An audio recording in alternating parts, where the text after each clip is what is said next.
अध्याय 14 आकाश में युद्ध भाग 1। अगले दिन भोर। हर दूसरे दिन की तरह वुशान टाउनशिप के पूर्व का खाली मैदान युवाओं से भरा हुआ था। हिलमैन और अन्य दो शिक्षक अभी तक नहीं आए थे और इसलिए सभी बच्चे शोर और ऊर्जावान रूप से एक साथ बातें कर रहे थे। स्वाभाविक रूप से उनकी बातचीत का विषय कल की चौंकाने वाली लड़ाई थी। वह जादुई जानवर कल बहुत शक्तिशाली था। जब अंकल हिलमैन और अन्य लोग सामने खड़े थे, मैं उनके पीछे था, दूर से चुपचाप झांक रहा था। तुम लोगों को कोई अंदाजा नहीं है।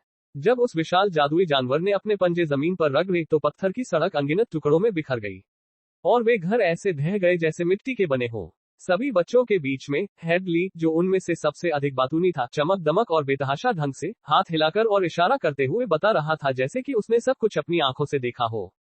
सभी बच्चे विस्फारित आंखों से हेडली को देख रहे थे। हेडली, कल तुम भी पूर्व दिशा में हमारे साथ थे। तुमने वहां जाने की हिम्मत नहीं की। तुम ये सब कैसे देख सके? एक 13 साल का भूरे बालों वाला बच्चा फुफकारने लगा। इन थोड़े बड़े बच्चों को उन 7 और 8 साल के बच्चों की तरह समझाना आसान नहीं था। हेडली ने मुड़कर उस 13 वर्षीय युवक की ओर घूर कर देखा। उसकी आंखें चौड़ी हो गईं। उसने कहा, फौरा ला, तुम्हें मुझ पर विश्वास नहीं है। हेडली ने कब किसी को धोखा दिया है? फौरा नाम के उस भूरे बालों वाले बच्चे ने व्यंग्यपूर्वक कहा, हर कोई जानता है कि तुम कितनी बड़ी बात करते हो। आप कब सच बोलते हैं? हेलो सब लोग, आप लोग अपने लिए क्यों नहीं बोलते? क्या हेडली ने कभी सच कहा है? फौरा ने अपने बगल के बच्चों से कहा। वे सभी 12-15 साल के बच्चे हंसने लगे। सही पर यह छोटा बदमाश हेडली हमेशा बकवास से भरा रहता है। कई बड़े बच्चे फौरा के पक्ष में खड़े थे। हेडली ने तुरंत आग्रहपूर्वक कहा, तुम लोग मुझ पर विश्वास नहीं करते। ठीक है, मुझ पर विश्वास मत करो। क्रोधित होकर हेडली चारों ओर घूमता रहा और हर जगह खोजता रहा जब तक कि उसे लिनली नहीं मिल गई। उसकी आंखों में चमक आ गई। उसने तुरंत कहा, लेकिन यहाँ हर कोई जानता है कि अंकल हिलमैन और अन्य दो के अलावा लिनली भी गए थे। लिनली ने सब कुछ अपनी आंखों से देखा। लिनली के शब्द सच होने चाहिए, है ना? लिनली आपको बताए कि मैंने सच बोला या नहीं? युवा मास्टर लिनली। युवाओं ने मुड़कर लिनली की ओर देखा।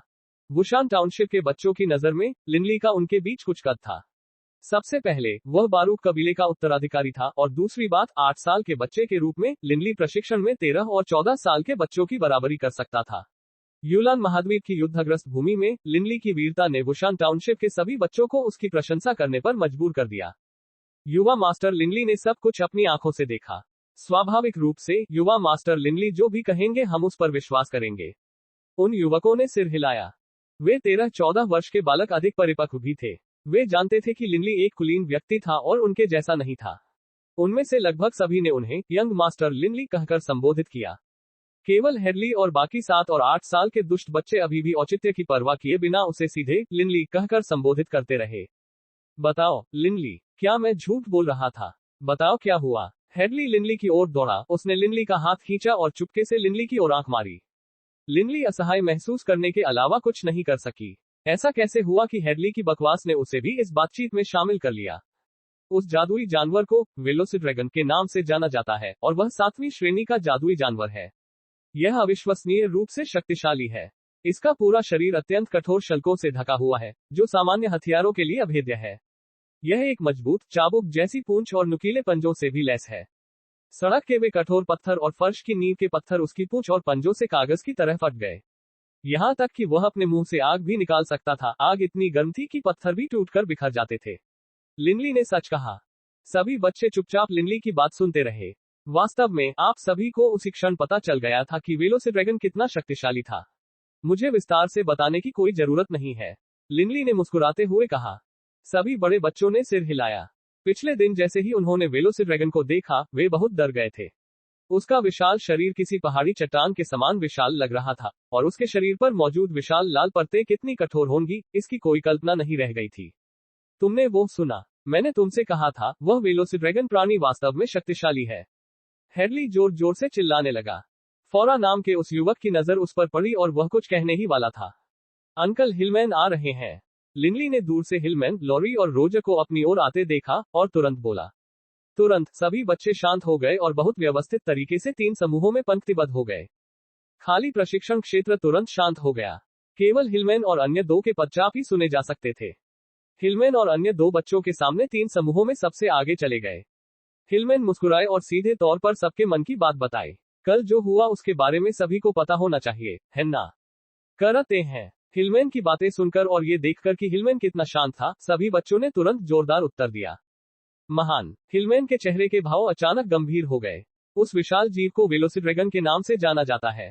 वेलोसिड्रैगन के शीर्ष पर मौजूद मैगस अविश्वसनीय रूप से शक्तिशाली है। लेकिन एक बात हर किसी को पता होनी चाहिए। हिलमैन की नजर तुरंत तेज हो गई और वह प्रत्येक बच्चे के चेहरे पर घूम गई। यहां तक कि उस रहस्यमय जादूगर ने भी एक एक कदम पर अपनी शक्ति हासिल की, जो निचले स्तर से शुरू हुई।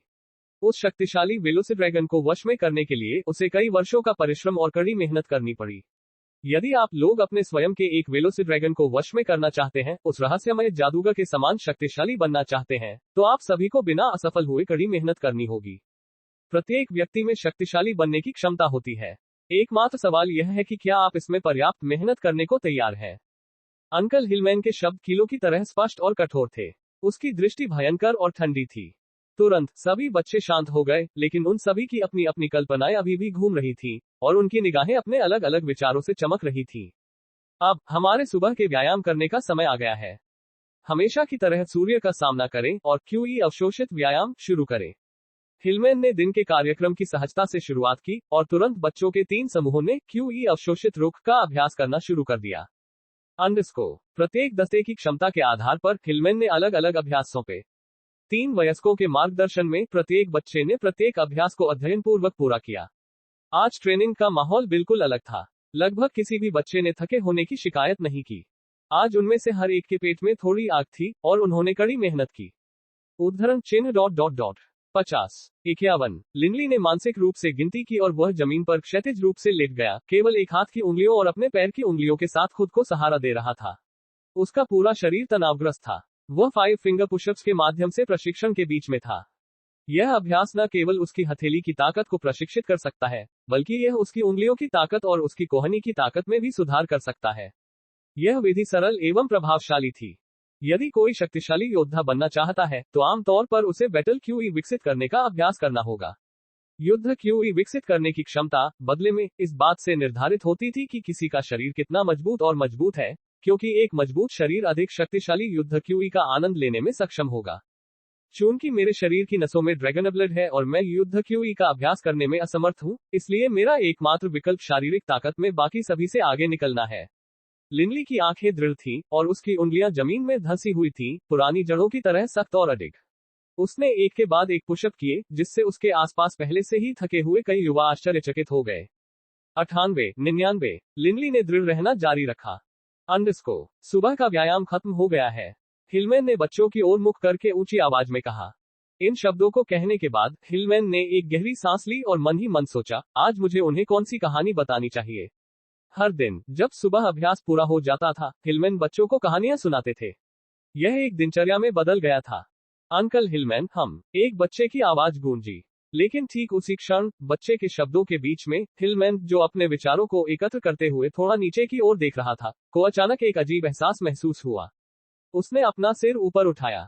अभी बच्चों के तीनों समूह पूर्व की ओर देख रहे थे, आंखें चौड़ी और जबड़े झुके हुए थे। रोजर और लॉरी भी पूर्व की ओर देखने लगे थे, और उनकी निगाहें भी विस्मय से भरी हुई थीं। आश्चर्यचकित होकर हिलमैन खुद को पीछे मुड़ने और पूर्व की ओर देखने से नहीं रोक सका। पूर्व में, बहुत दूर नहीं, शायद हवा में 2 या 300 मीटर की दूरी पर, एक विशाल, आबनूस रंग का ड्रैगन आकाश में कुंडली मारे बैठा था। उसका शरीर कम से कम 100 मीटर लंबा था। विशाल काले ड्रैगन की विशाल आंखें गाड़ी के पहिए के आकार की थीं। इसकी चमचमाती काली परतें इतनी बड़ी थी कि किसी भी आदमी का दिल खौफ से भर सकता था। और उसके 100 मीटर लंबे पंख धीरे धीरे फड़फड़ा रहे थे, लेकिन गति के साथ अविश्वसनीय शक्तिशाली थे। जादुई जानवर ब्लैक ड्रैगन। यदि आपको ये कहानी पसंद आई तो इस चैनल को सब्सक्राइब करें। अगर कुछ पूछना है या बोलना तो कमेंट करो। धन्यवाद।